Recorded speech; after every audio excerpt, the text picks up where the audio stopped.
आज का मैसेज कुछ यूनिक होने वाला है, क्योंकि आज के इस मैसेज में कुछ ऐसी बातें होने वाली है कि इंसान दिन प्रतिदिन अपने माइंड में लेकर परेशान रहता है। वो सोचता रहता है कि हे परमेश्वर, मैं क्या करूं कि मेरे मन से गंदे विचार खत्म हो जाएं, क्योंकि परमेश्वर की दृष्टि में अगर आप गंदा सोचते हैं तो ये एक पाप है। अगर कोई मसीह अपने माइंड में अनब शनब की बातें सोचता है तो ये सब परमेश्वर की दृष्टि में एक पाप है। मेरे भाई मेरे बहनों, सबसे मोस्ट इम्पोर्टेंट जो बात है वो हमारे ऊपर डिपेंड करता है कि हम अपने मन को बस में किए हैं या मन हमारे को बस में किया है। कभी कभी ऐसा होता है कि मन इंसान को बस में कर लेता है, वो चीज़ को सोचना नहीं चाहता फिर भी सोचवाता है। जानते हो क्यों? क्योंकि उसके अंदर एक दुष्ट आत्मा होती है। गाली देने का दुष्ट आत्मा, गलत सलत बातें सोचने का दुष्ट आत्मा, यानी एक ऐसी दुष्ट आत्मा होती है जो कि आपको हमेशा पाप में गिराना चाहती है। उससे बचने के लिए आपको हमेशा परमेश्वर से प्रार्थना करना पड़ेगा, परमेश्वर में लीन होना पड़ेगा। नहीं तो अगर जैसे ही परमेश्वर से आपका नज़र हटेगा वैसे ही आप तुरंत पाप में गिरेंगे और परमेश्वर की दृष्टि में आपसे पाप हो जाएगा। मेरे भाई मेरे बहनों, कहते हैं कि इंसान अपने जीवन में जब परिश्रम करता है तो उसको रोटी मिलता है खाने के लिए। जरा गौर से बात को सोचना। और वो रोटी खाकर अपने पेट को भरता है, लेकिन यीशु मसीह कहता है कि जीवन की रोटी मैं हूँ, जो मुझे खाएगा वो कभी भूखा ना होगा। एक व्यक्ति परिश्रम करके रोटी को खाता है और रोटी खाने के बाद उसके अंदर एक सामर्थ्य आती है।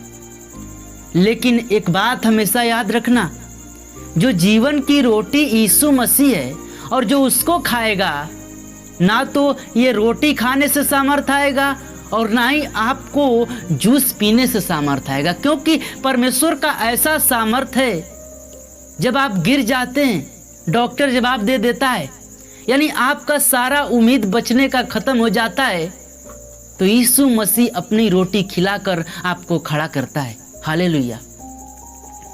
आप बहुत सारे वीडियोस में देखे होंगे, बहुत सारे पास्टर लोगों को देखे होंगे, जो कि कोई व्यक्ति बहुत दिनों से कैंसर का मरीज है, कोई व्यक्ति बहुत दिनों से टीबी का मरीज है, और उसको परमेश्वर अपनी रोटी के द्वारा, अपनी लहू के द्वारा उसको 2 मिनट में खड़ा करता है। इसको कहते हैं परमेश्वर की रोटी। मेरे भाई मेरे बहनों, हम जो परिश्रम करते हैं उस रोटी को खाते हैं और 1 घंटे बाद हमको फिर भूख लगता है, लेकिन जो यीशु के रोटी को एक बार खा लेगा उसके अंदर हमेशा हमेशा सामर्थ्य बना रहता है।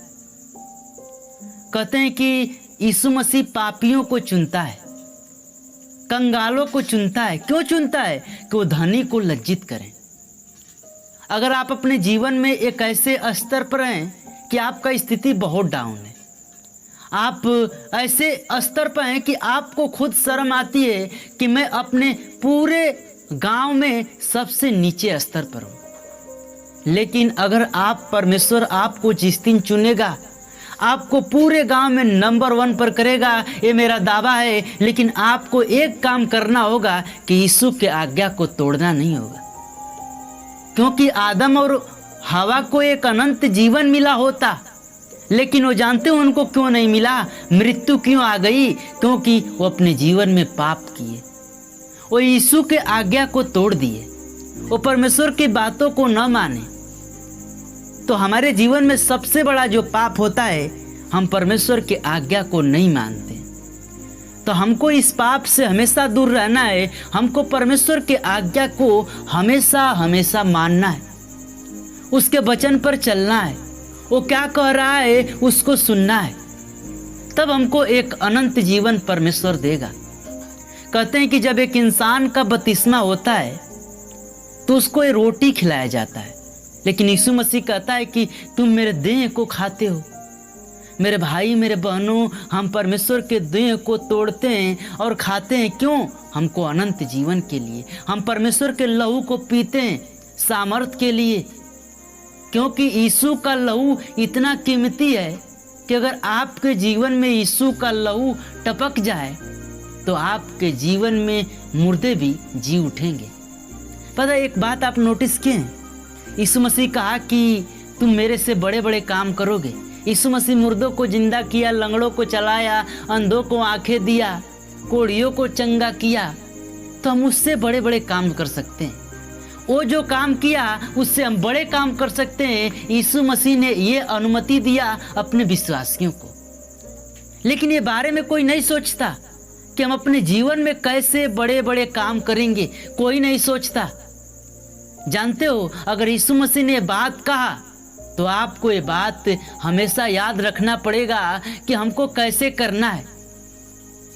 आपको परमेश्वर की आज्ञा को चलना होगा और मैं नेक्स्ट वीडियो में आपको बताऊंगा कि आप परमेश्वर से बड़े बड़े काम कैसे कर सकते हैं।